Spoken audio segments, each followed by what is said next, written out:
Welcome, everyone, to the Modern Day Overthinker podcast. My name is Colin, and I am your host. This new episode is with Dan Alten. Dan Alten is a stand-up comedian based out of Louisville, Kentucky. However, he travels the country and does stand-up comedy shows, headlining them. And he was headlining a show in my area that I actually had the pleasure of hosting, and he ended up crashing at my house. So we decided to do a podcast and talked about mostly comedy. This is kind of a laid-back, enjoyable, entertaining podcast because Dan's just a really funny, goofy guy. I was able to get some serious stuff out of him, but for the most part, we stuck with comedy. But we also talked about, like I said, a few serious things, such as the highs and the lows. He mentioned possibly being bipolar, but not sure if that's his exact diagnosis, but he is on anti-depressants. And we also talked about his life on the road and how that can be lonely, and getting out of a rut was a big thing we talked about. People that are stuck, and what he recommends doing in those situations, and just a fun episode. And it's a little less than an hour. There's some back and forth and some edits, so you'll notice some edits there. So there's nothing wrong with your device or whatever you're listening on. That is just an edit.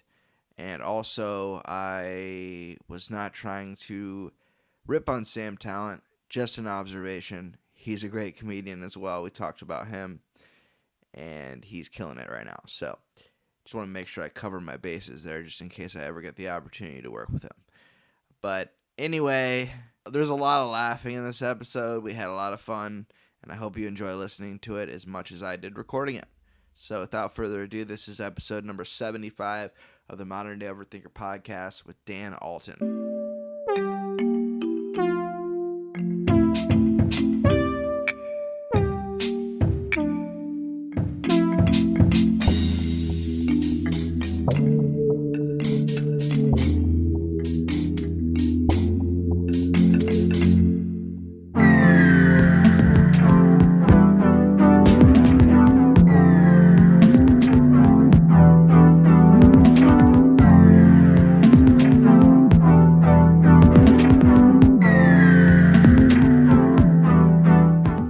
Welcome, everyone, to the Modern Day Overthinker podcast. My name is Colin, and I'm your host. This week's episode is with Dan Alten.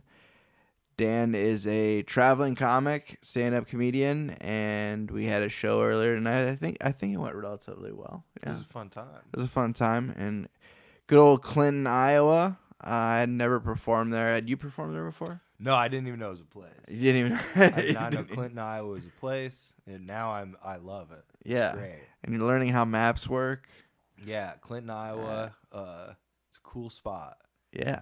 It's if you don't know where the Quad Cities are, I don't even know how I would give you directions. Yeah. It's in Iowa. It's in Iowa. It's one of those mini Iowa river towns. Oh yeah, it was. That is nice. It is nice to be on the banks of the Mississippi River. Oh yeah. Do you do any fishing? You're a fishing guy? I'm not. I don't like the worm. I don't element, and I don't like taking the hook off the fish. Okay. Yeah. I'm very uninterested in that. Very uninterested in that. So then that's always the issue. Is like when I'm fishing, I'm just like, God, I hope I don't catch a fish. Because then I'll have to take it's a whole thing, or have someone else do it for you, and then you feel like less of a man. Well, it's not. I don't care about the less of a man thing. You don't even care. I just don't want the fish to be injured. Yeah. Chances are I'm not going to eat that fish. Yeah. So I'm just I don't want to injure a fish for no reason. Yeah, and just throw it back. Yeah. I don't understand the throwback thing. Like, if you're going to catch a fish, you might as well eat it because you already put it through enough, you know? Well, sometimes you need to get it bigger. Yeah, that's true. It's not you a gotta big enough plump fish. it up. Yeah, that's a good point. Plump up your fish. Plump up your fish. That's like the main tagline of this whole podcast. But yeah, I wanted to give you an opportunity to introduce yourself. Just tell people who you are. Dan, I breed fish. Dan. Well, I don't breed them. I plump them up. No, I'm Dan Alten. I'm a comedian out of Louisville, Kentucky, America, and I travel around the country doing comedy full time as my job and my calling from above. Calling from above. That's a tall order. Well, I'm a tall guy, so if it's above me, it's got to be at least 6'3". You're 6'2"? Yeah. Ooh, coming in with the height. Well, yeah, if it's a tall order for me, it's Yeah. taller than me. Yeah. So, how long have you been doing the road thing? I know you've been doing comedy for how long now? A billion years. No, I've been doing it for 10 years. 10 years? Okay, yeah. I've been doing it full time for like 5 years. Okay. And then I've been touring and stuff for like 7 or 8 years probably. Okay. So I used to like tour and I would just have shitty like jobs at restaurants. Okay. And then I would yeah. So it's very easy if you don't have like a day job you have to take off from. Like it's easy to make the amount of money you make at a shitty restaurant job doing comedy if you like focus and stick with it for like a while. So slowly it was just like, all right, well I don't need to have shitty restaurant jobs because I have enough comedy opportunities.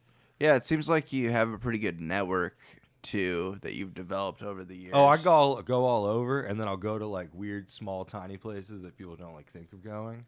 So then it's like Clinton, Iowa. Yeah. And then we'll all have a great time, and it's great. And yeah, a lot of people came up to you there's after a the bunch show, of so that was cool. Oh yeah, a bunch of people bought shirts and shit.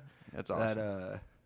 Yeah, and when you sell a bunch of shirts in a small town, it's fun because you're like, a percentage of this town has my name on their body now. Yeah. Whereas if you go sell a bunch of shirts in Chicago, you're like, I'm leaves in the fall breeze. You know try that in a big town. Try that in a big town. Yeah. No, it was cool. So yeah, I do that so I can stay busy because I'll go wherever. Because you seem to I'll do go to like Beaver Dam, Kentucky.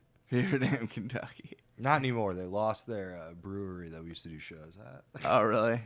But that town I think is 500 people. Oh man. Yeah. But they got nothing else going on. So they're rude. They got a ton going on, pal. They got beavers stopping the river. No, they got I don't think they have beavers actually. Or if they have, they've been long hunted for pelts. You ever hunt beaver? That's not what we're supposed to talk about. That's not what we're supposed to talk about. They you ever hunt beaver? Yeah, no, I'll go wherever. Because yeah, everyone needs to laugh. And it is true that when you're in smaller towns, they appreciate you more. But then it's also like if you're in a smaller town, odds are that a lot of the people there are not going to be your kind of vibe, too. Because if it's like a smaller town, it's just like... And you're performing at the only bar that's there. And they're like, people are there to socialize. People are there. People are also there because they're out of curiosity.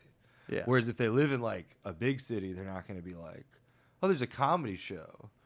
That doesn't happen in this town. We should go. And then sometimes that's bad because then you're like, okay, well now there's just like two 75-year-olds sitting up front because they got to the show an hour and a half early. Yeah. After eating dinner at this dive 5 p.m. bar that ironically has the word "and grill" at the end. Yeah. But it's there ironically. And then it's just an old couple, and then I'd scramble up there, and then they're just like, what the fuck? Whereas if you're in like a big city, that couple is like, well, we're just going to go see a play. Yeah. Or we're going to go see a specific show that's a clean comedy show for old people. Yeah. Because we live in New York, and that's a thing. Some old people like the raunchy shit. Oh, yeah, they like whatever. There's that couple in the back on the one couch tonight. Oh, yeah. Who I thought before the show I was like, dang, this isn't necessarily gonna be the flavor they hoped for, but it seemed like very much to be the flavor they enjoyed. They were loving it. That guy was loving weird, absurd things, dirty stuff, and he was getting down.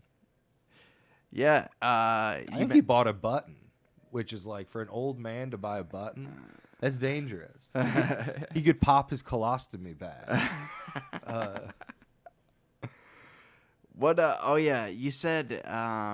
Which country singer did you make laugh that you mentioned tonight? Was that Toby a real story? Keith? That is a real story. Shout out TK. Shout out TK. No, Toby Keith. Yeah, he's a fan of mine.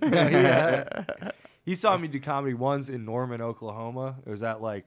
I did a show, and then there's an open mic after. Okay. At another venue. So I go do the open mic, and then I get there and they're like, oh, by the way, Toby Keith's here. And I was like, what? And they're like, yeah, he lives in this town, and he and his wife come to this bar. It was at like an Italian restaurant. And they're like, they have dinner, and then sometimes they watch the open mic. And then he was up front, and then I go up and I do my 5 minutes at the open mic. And I don't give a fudge about Toby Keith. So I was like, well, I'm at an open mic, so I'm going to do like the 2 newest jokes I'm working on. And then also, I guess I'll just do weird, dirty stuff to see what Toby Keith thinks of it. Yeah. So then that's kind of fun. It's kind of fun if I get to be like, hey, this is the weirdest, grossest joke I have. Toby Keith punched me in the face with it. But no, he like loved it. I did an inappropriate joke. It's a playful pun that's very inappropriate. Yeah. And he loved it. And he like turned to his wife and was like, doing like that thing. Yeah. And he's a big guy. He's a strong country boy. And his wife is an attractive little lady because he was a famous man. Mm-mm. So if you're a famous man, you get like, you know what I mean? He's not going to be dating like a 6'8" Swedish woman from like Minnesota who's like, I grew up on the farm. Yeah. So then he's got so I made Toby Keith laugh so hard that his wife was like in danger of being crushed by him laughing into her body. Yeah, that's something to. He's too big to have laughed into even a specific part of her body. Because he's so big that, like, you know what I mean? Yeah, you can put that on your resume. You and I are roughly the same size, so I could laugh into your arm. Yeah. But if you were like this big, I couldn't really pick a spot to laugh into. And that would, it wouldn't go well. Yeah. So she was in danger. Yeah. But that's something to put on the resume for sure. The Toby Keith thing? Yeah. I mean, I guess it's cool. He's a big star, isn't he? I genuinely don't know country. I know. He is. I don't He's know, been around like, for a long time. I don't know country either. I know just modern country. And by that, I mean a guy from 30 years ago. Yeah. He's probably retired. Yeah. My favorite element of that is I like to imagine that Toby Keith goes to this open mic and watches all these dumb college kids do like their edgy bullshit. Yeah. And in their mind, they're like, man, Toby Keith likes us. And then there's just going to be a hit country song in a year that's just like, Oklahoma open mic night. Watching a bunch of fucking jackasses screw around. And yeah, because they're all OU kids. Yeah, and all these kids are just going to be like, damn, we thought he liked us. He's just calling specific ones of us out in the bridge. Adrian, you're never going to be famous. And then Adrian's mom's just like, I heard you on the radio. Everyone knows your name. Yeah, I guess they're kind of famous. Yeah. No, but I went back last time I was in Norman, and my show was also on the night of that open mic. And then I went to the open mic after, and Toby Keith was not there. Sad. But a funny thing happened. This girl who was bartending where my show was, which is a different bar in town, was like, you guys are going to that open mic? That's a fun place. And I'm like, did you used to go hang out there at Othello's? The Toby Keith popular spot? And then she went, yeah, when I was in college, we had a professor who, if we wanted extra credit, we could come watch him do stand-up at the open mic. And then also he'd go out and drink with us after. And then I jokingly went, wow, that guy sounds cool, like sarcastically. And then she went, he was cool. He would get us drunk. And then I don't think she realized what was going on. I was like, no, this is a weird story to tell. Yeah. This guy is praying. This guy's doing weird things. Well, not even praying. It's just like, dude, don't make these kids watch you do an open mic. Yeah. These kids have their lives ahead of them. I feel weird about, because I am in leadership at my job, and like I have people that report to me.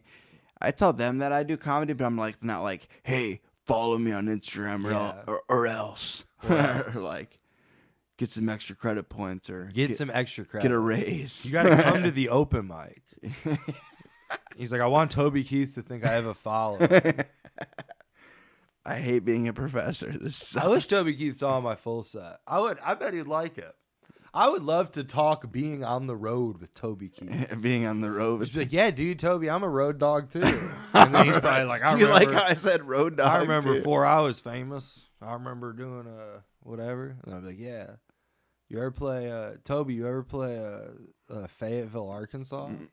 And I'll be like, I was playing it before Walmart moved to Bentonville. And then I'll be like, God damn.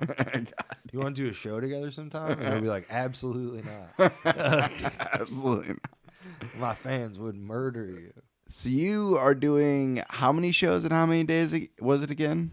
1 billion shows in 1,000,000,001 days. Yeah. I'm giving myself a day off. No, I'm doing I don't know, like 20. I think it's something like 28 shows in like 32 days or something. Basically, I did like 5 days, and then I was home for 3 days, and then I was gone for 12 days, and then I was home for 3 days, and then now I'm gone for like 10 days, and then I'll be home for like a few weeks. Okay. So a lot of that's fun math for you to do at home. That's fun. And then we pause, and there's like a little clock at the top, telling people to go get their pens and calculators. I'll have to do that when I edit this. Get your nearest adult to check your work.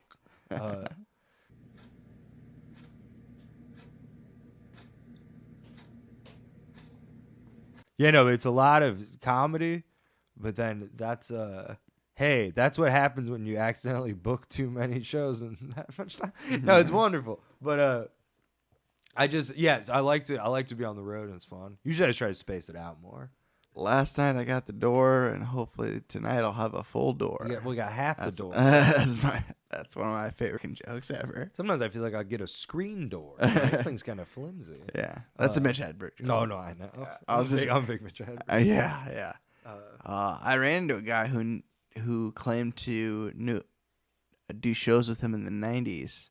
And I looked it up, and I was like, he's right. He wasn't lying. No, yeah, that's the thing. That's crazy. not crazy. Yeah, well, he was out in L.A., and he's like, dude. Also, if you just do stand-up long enough, I know a lot of people who know Sam Talent. When you're a lot famous, of people. Someday I'll be like, I knew that guy. I know that guy. I knew Colin Starjack. Starjack. I know Sam Talent. You know Sam Talent? Yeah. It's funny how big Sam is now.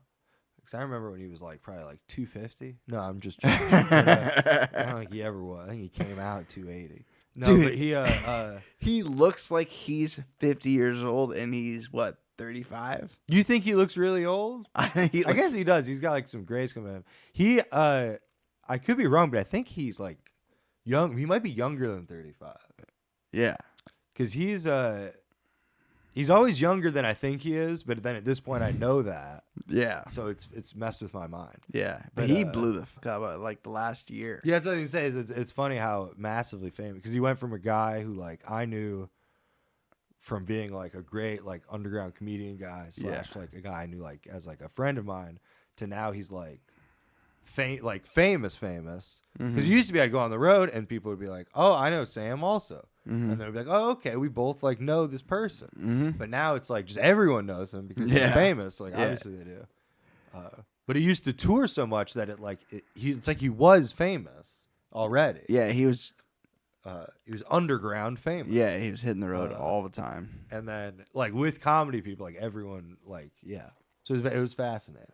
It's weird how small the world actually is, like, and all these people who know other people, like, that's one cool thing. Like, I don't post online and shit like a lot or at all really, but then every once in a while someone will like post a thing of mine, or someone had a thing go viral once and they were wearing my shirt in the video. Oh, really? And they had like they did like a weird craft thing they do, but they're wearing my shirt, and then all these comments were like, holy shit, it's like a Dan Alten shirt. I know the Dan Alten, blah blah blah.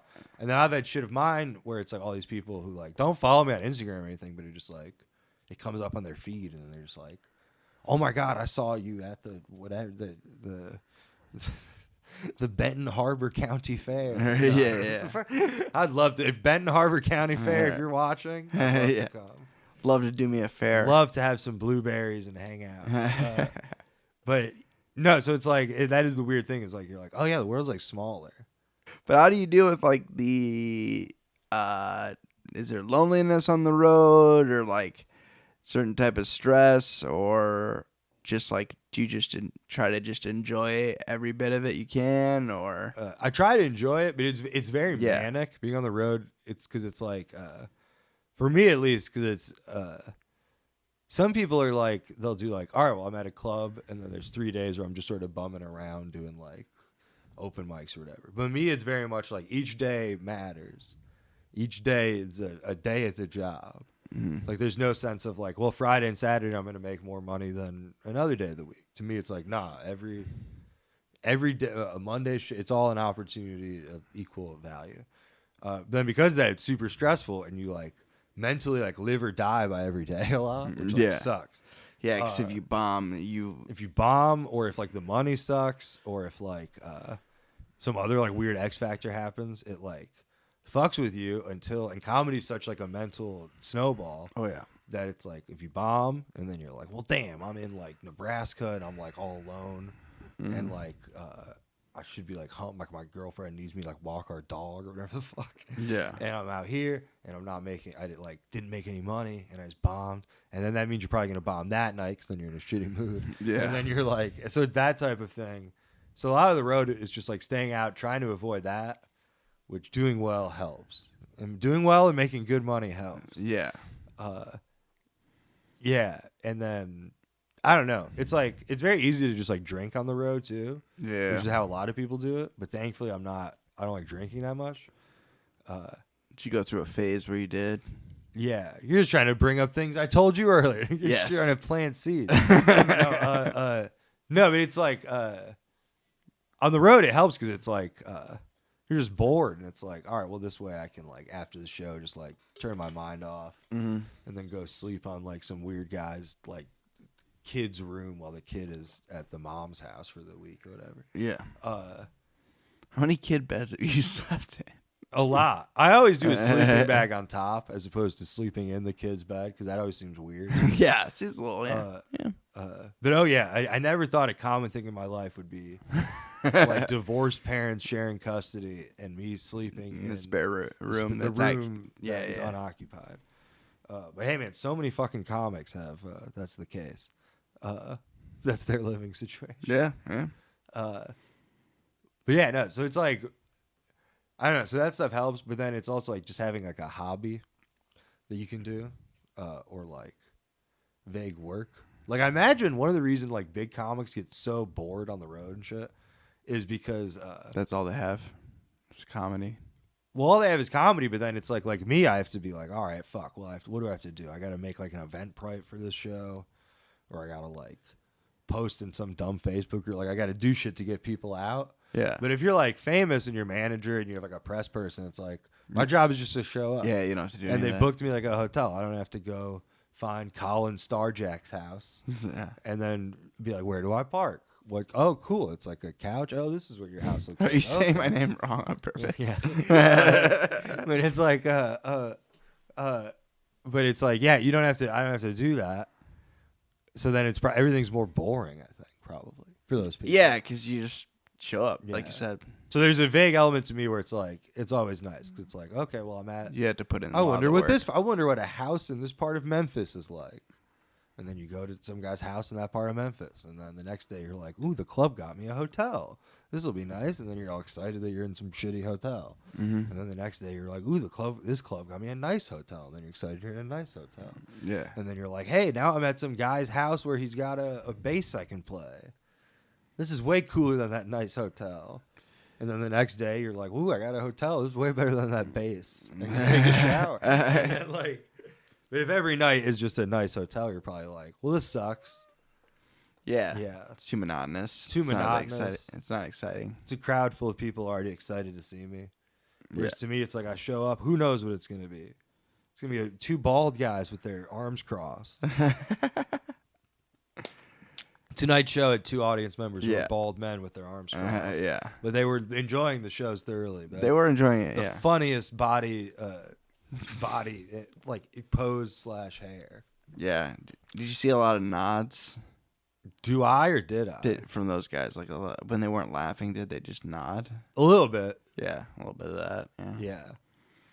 I noticed myself doing that too. Like, I know when a comedian's really good when I not only just acknowledge that it was a good joke with like a nod or something, but if I actually laugh out loud. I like when like people you got me fall once over. For sure. Like, 'cause, yeah, you had me fall over one time.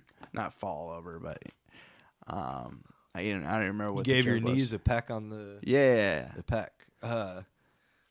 No, I like making people physical. I like needing to slow down because Because there's so much. Because the audience is Yeah. whipped up into such a frenzy that they can't possibly keep up. They can't stop. And then I have to begrudgingly slow down and treat them like babies. Yeah. As if anyone could keep up at that pace of laughter. Yeah. I'm trying to be speed metal of comedy. So you did bring up in your set some this is fair game, and I wrote it on the board. Dan Alten. Dan Alten. Your name. Colin wrote on the board Dan Alten. And then under that he wrote bipolar, and under that he wrote comedy on the road. That's it. Just in case we forgot Just any in of those case three we things. forgot any of those two things. Yeah. No, I think it's more so. I just take like antidepressants, like Sertraline, like Zoloft stuff.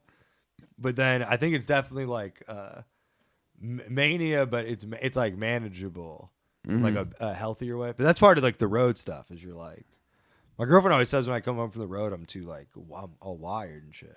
But it's like you have to be because you have to turn on whatever, and then you got to turn. You aren't in control of your rhythm as much. Yeah. Like right now in this town, I'm an hour. This whole tour, I'm in Central Time, and normally I'm in Eastern Time. Oh, okay. So then it's like the first few days, you're like, oh boy. And like if I go to Denver, I'm 2 hours behind normal stuff. Yeah. And then those cool kids will be like, we're having an 11:30 p.m. show. And then I'm like, well, to me, this feels like 1:30 a.m. Yeah. But because you're on the road and you're doing your job, you're like, all right, well, You got to do it. gotta get in the zone. Yeah. Gotta get ready to go run up and down the alleyway. So when did you discover that you were bipolar? Or were you diagnosed, or you just kind of like, this just makes sense? Oh, I was just really like depressed all the time, and then would like just go have like waves where I'd be up and down and shit. But yeah, no, I was probably like in college. I was like 21, 20, I guess 20. Yeah, I don't know. Then just went to a therapist, and they were like, "Oh, you should probably try antidepressants." And then that worked, but then there was still the element of like the energy up and down. But then that's just it was whatever.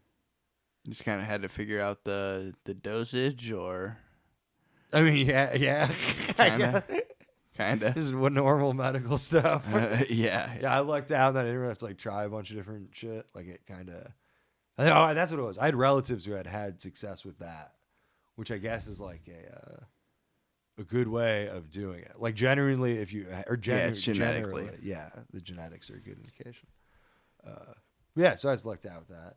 Do you know which bipolar you have? I have no idea. Yeah. These are all like medical questions. I don't know. I have Yeah. no Well, there's interest bipolar in 1, it. there's bipolar 2, and then like. I don't even know if that's what I was trying to imply. I don't even know if that's the proper. Yeah. I don't even know if that's what a doctor would call it. Yeah. So I just know comedy, man. I just know comedy, man. Well, you know highs and lows though. Oh, And yeah. that's- I know living life. Yeah. I don't know names of medical things. So when you started doing comedy on the road and traveling more and be like, this is what I'm gonna do full time, did anyone like in your family or your friends say you're crazy? No, not really, because it's a lot easier if you lower the expectations of the type of job you're gonna have. It's like easier to do comedy. Like if you're like, oh, I'm just working at like a shitty restaurant, and then you're like, oh, I'm gonna do comedy. Your parents are less like, oh my god, that's crazy. Yeah. But if you're like, oh, I'm in school to be a doctor, and then you're gonna do comedy, they're like, this is a weird thing to do. Yeah, like right now I have a really good job. Exactly. And if I were to leave that job and start doing comedy, people would be like, There's no need to leave it. Like even with my dumb job, it's not like I was like, I'm doing comedy full time. I quit. It was like, all right, well now I work basically half the month because I'm always on the road and I'm like always giving away shifts. And then, there's So just you no real currently need still have for a me to job? do No, I haven't had a job in 5 years. this is a weird sidetrack, but so you've been in a relationship for how long now? Skateboard brand. Oh, I've been in a relationship. When did COVID start? I've been in a 2020? relationship since the fall of 2019. Since like I guess November, December of 2019. Okay. So like 4 years. We have a loose start time, which means we have like no anniversary date, which means it's hard to track time. Yeah. It's hard to just be like, we're coming up on 4 years. But yeah, I guess we're coming up on 4 years. And how did you meet? I know a lot of people struggle with meeting people these days with all the online stuff and all that bullshit. We met on Tinder or Bumble. We matched once or twice, and then both did that thing where we like matched, and then just like nothing happened, and then one of us deleted it, and then just did other things with our life. Yeah. And then we matched again, and then I was like, "Hey, I'm about to like leave town for like a month-long tour, and I'm just gonna be like on the road, like in my own little like world. Mm-hmm. But when I get back, we should chat," which is like a weird first message to send to a person. Yeah.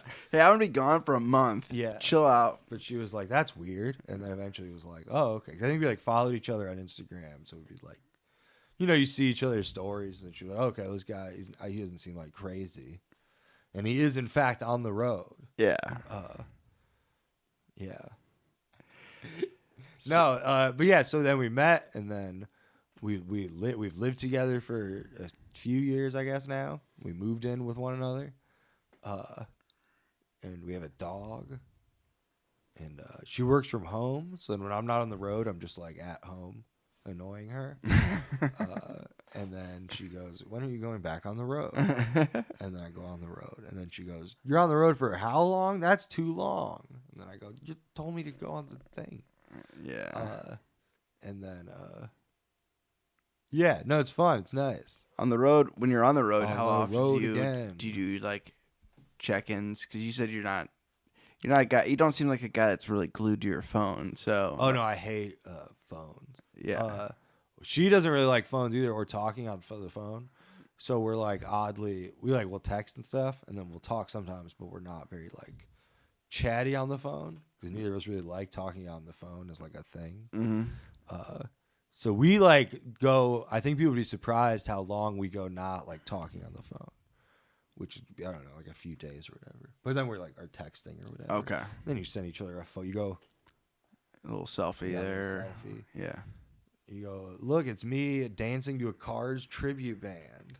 I know you've been asleep for 3 hours now. But when you wake up, it'll be funny." Yeah. And then you'll send me a nice message. And then when I wake up 3 hours after that, I'll heart react it. Mm-hmm. And then later we'll call each other. And then you'll be like, "I'm eating dinner." And then I'll be like, "Oh, okay. Well, I'm almost to the Quad Cities." She's like, "Guess we'll talk later." Yeah, she's like, "I'm in Needlefell. I already texted you everything interesting to say." Yeah. I think that's probably the key. If you're going to talk on the phone, you should just talk on the phone. But the problem is texting and talking on the phone. Yeah. And it's like, what am I going to call you and then be like, "Did you get that text?" Like, we know you got the text. Yeah. And then she'll be like, "Yeah, I responded." And I'm like, "Ooh, let me hang up and read it, and I'll call you back." Yeah. Yeah. No, but also it's like every relationship's different. I've been in ones where it's like you got to talk on the phone all the time. Oh yeah. And me and my partner, we got a good balance where we're like, yeah, no, That's good. we're Some of that gets too demanding. yeah. And also she goes to sleep like early, even for like our time zone. Mm.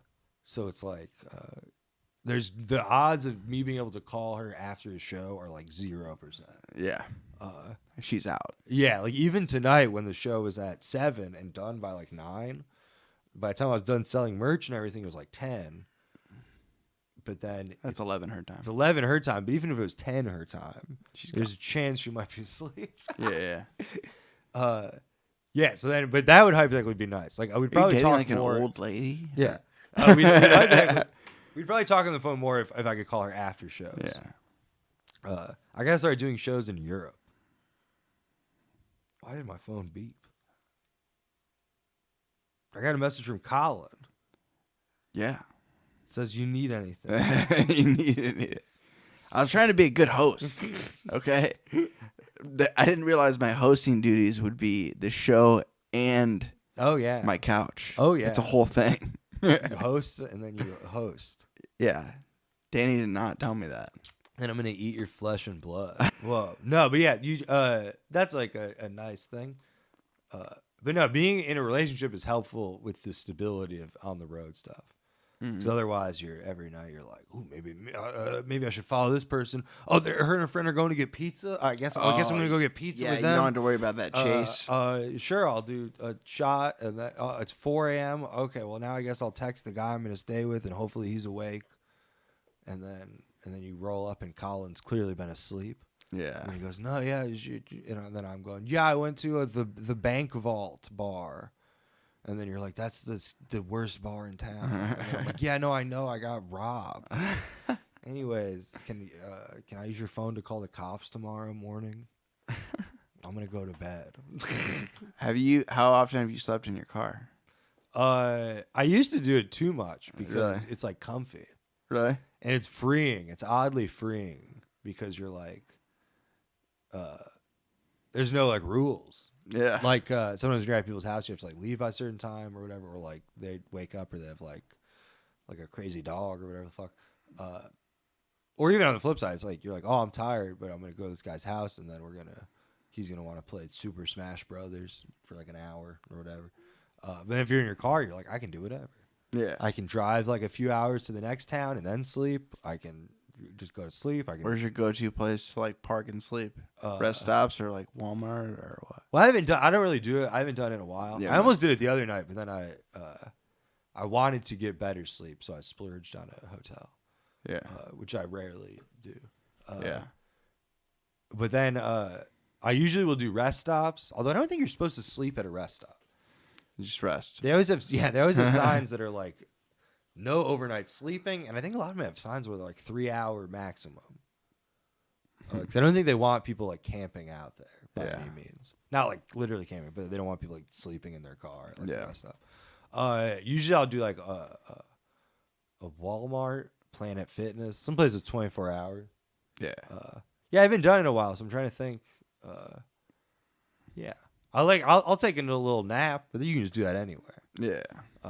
Go to a nice park overlooking the river. I'll take a nap. Yeah. For all they know, I'm some dude who went on a hike earlier. Yeah. And is sleepy.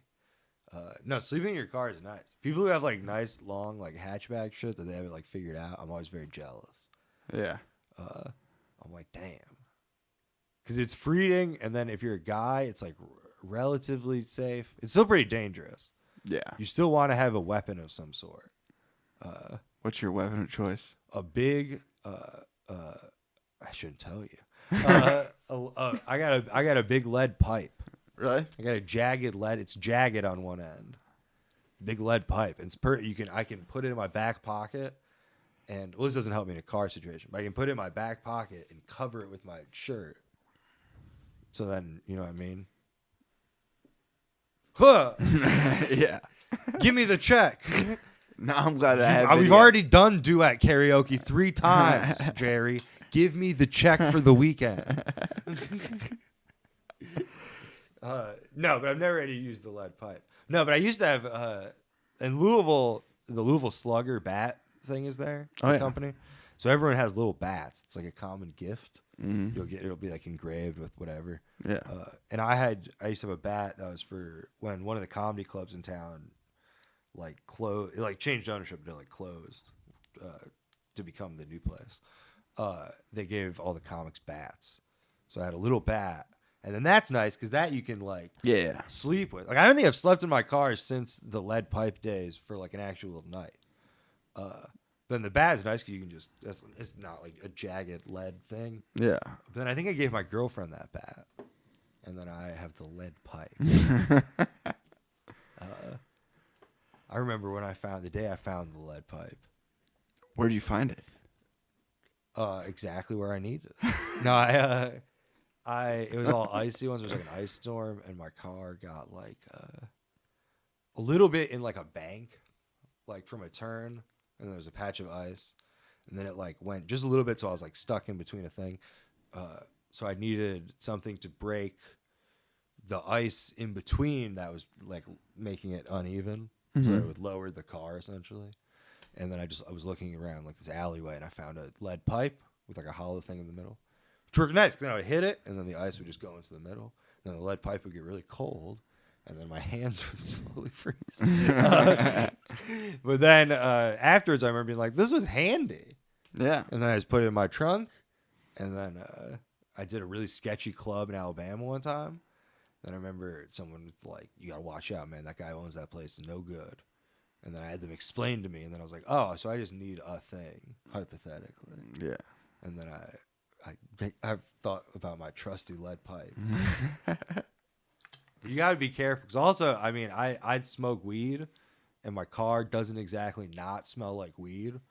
So then it's like, you don't want to be sleeping somewhere and then have like a cop who's just curious. Be like, hey, look, I'm just making sure everything's cool. Because I do have a friend who got busted for that. And it was a huge pain in the ass. But that's how they got busted, was a cop was just like, checking hey, out. we see that you're sleeping in this like whatever the fuck parking lot. But no, there's places that are 24 hours, like Planet Fitness. Like most cities have Planet Fitness. Mm-hmm. That was a good one. For a little bit when I was doing it consistently, I had a Planet Fitness membership.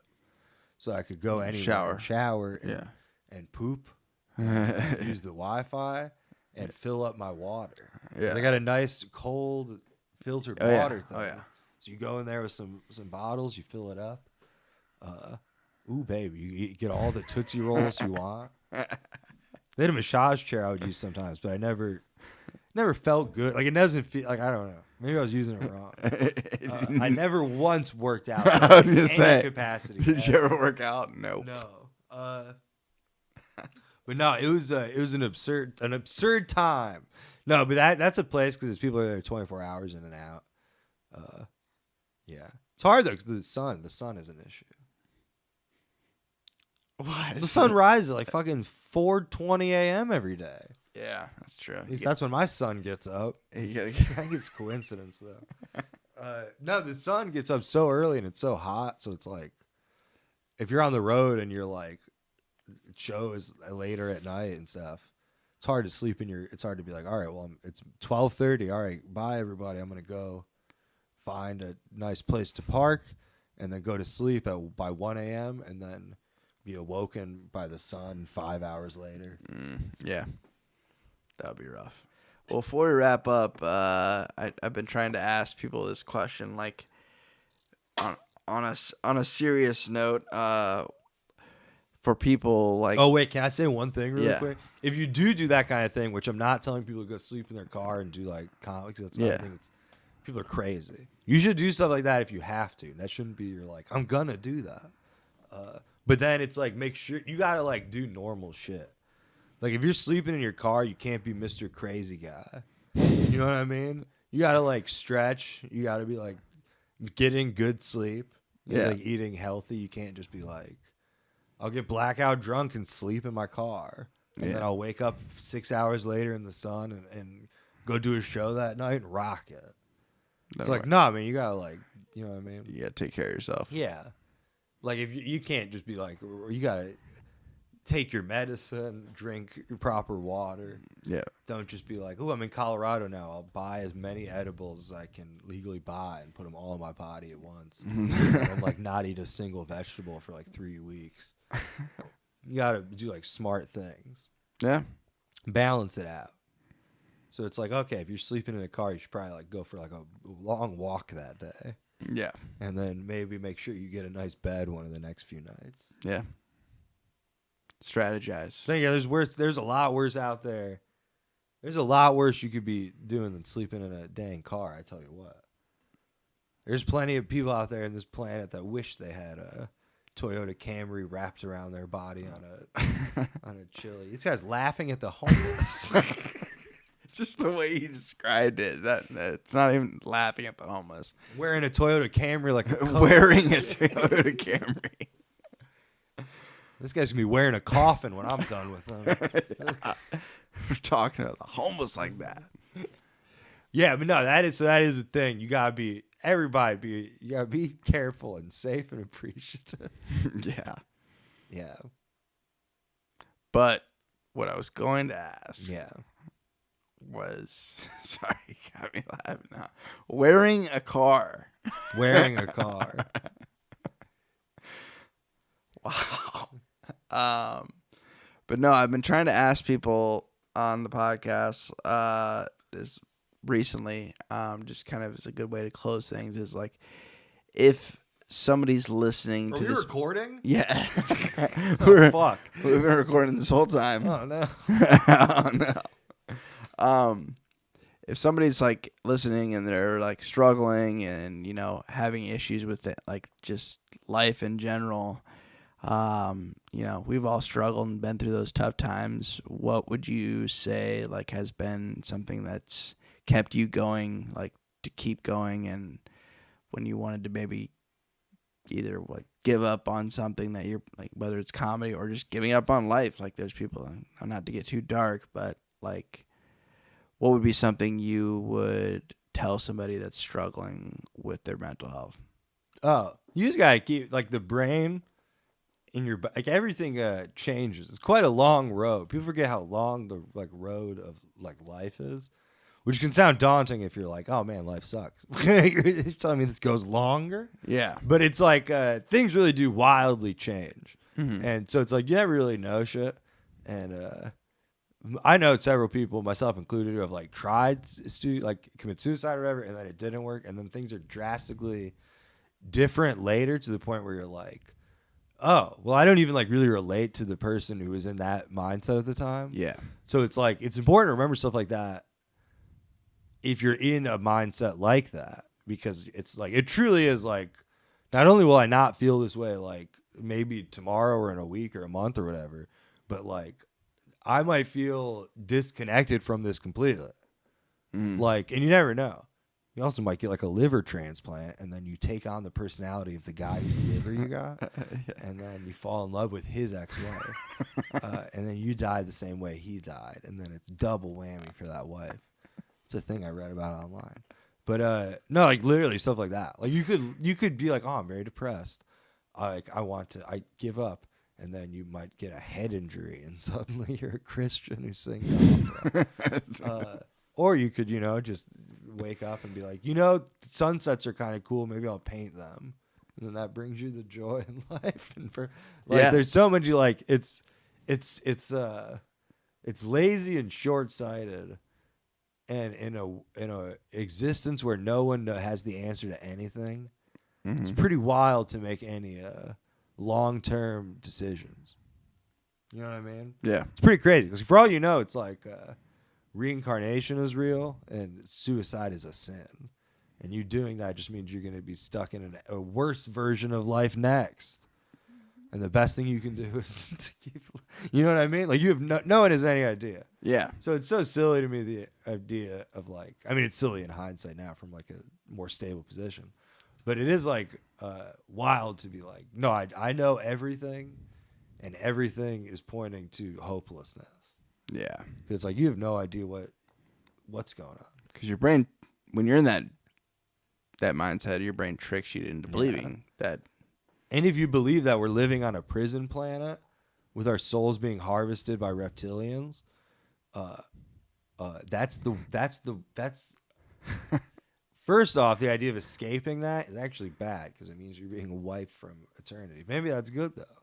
Yeah. We got to do another episode to discuss what's really going on. Yeah. That's what I mean. It's just no one has any fucking idea what's going on in any way at all. So it's weird. Like it will be okay because some people have like, that's like such a silly, oversimplified thing. But kind of in a way, everything. But things change though. Like everything will be okay, and perspective changes, and like I don't know. It's also wild because it's like technology changes. Like I know a guy who got his penis blown off. Really? Yeah, and at the time he's like, shit, this like completely sucks. And now he has like a pretty nice robot penis from what his wife tells me. No, but like truly, like, you have no idea. Like, there's like, is that a bit? Or are you serious? no, it's like real thing. That's a real thing. Yeah. John, his name's John Bob. No, his name. I was trying to remember the name of the guy from the '90s who got his penis cut off. No, that is a thing. But yeah, so there's so much shit like that where it's like literally, and this is like a dumb thing, but it's like they could have a new cure for depression to like tomorrow that like just works for you that you have no idea and it just isn't out yet. Yeah. They're like, hey, we found an herb in a melting ice cap. Yeah. We figured everything out. Because that's wild to think about. Like, 'cause I remember, because I take like antidepressants, and I remember thinking like that's wild. Because if I lived before antidepressants exist, I just like wouldn't be like functional.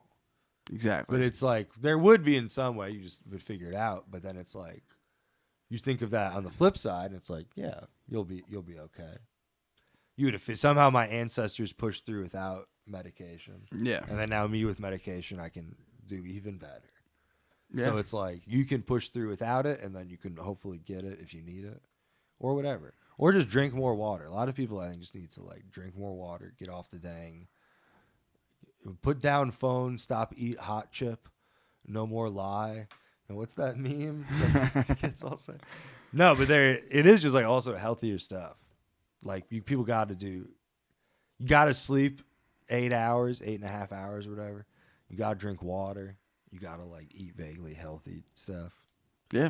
And get like, not even exercise, just like go walk around like once every like 5 days. Yeah. But I think something that's really important because it's like, I know with me it's like important, but then it's like, I'll see people where it's like, oh man, yeah, getting out of that rut is so hard. And so much of getting out of that rut, or so much of not falling into that rut is just like basic shit of like, Just yeah, continuing on and making sure you're at least doing not at the bare minimum. That's not a good way to say it, but like still keeping a routine of some sort. Oh yeah. Yeah, routine of some sort. And then Not completely falling off and isolating and just being like, because that, I feel like that slows down the process of getting better when you do things like that. Yeah, no, like it's somewhat just making yourself do shit you like don't want to normally do. Oh yeah.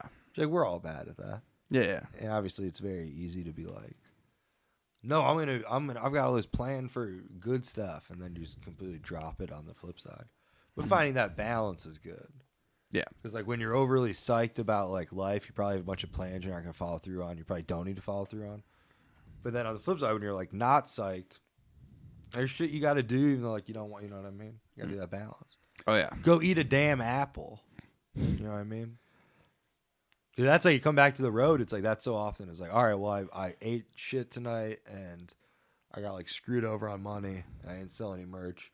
I'm gonna go get like a bunch of candy or something, or I'm gonna like go to Taco Bell, and then I'm gonna, instead of eating the nice healthy food in my car, and then you do that, and then the next day you're like, shit, I like didn't make much money last night, and I spent $10 on like fast food, and now I like feel like slightly shittier and sluggish, and now like I feel oddly chubby, so now I'm gonna eat not a proper like full meal today, and then my show tonight will be worse, and then blah blah, like, you know what I mean? Yeah. Yeah, It's a domino effect. yeah. Well, I think that's a good place to stop. We went longer than expected, but that always happens with this show. That's what she said. Good night, everybody. Well, yeah, I appreciate it, man. I know you're probably tired. It's been a late night. It's all good. What if I just go to sleep on the camera right here? I'm surprised no one does that. Yeah. Live Twitch of sleeping. I don't know about Twitch, man. I was about to say maybe that is a thing. I'm sure it is the thing. I guess you couldn't do chat. You couldn't do anything. You could be asleep. Yeah. We could just leave the cam on. Yeah, you Some leave the old cam dudes on. pop on. People could maybe do they tip so they could talk and try to wake you up.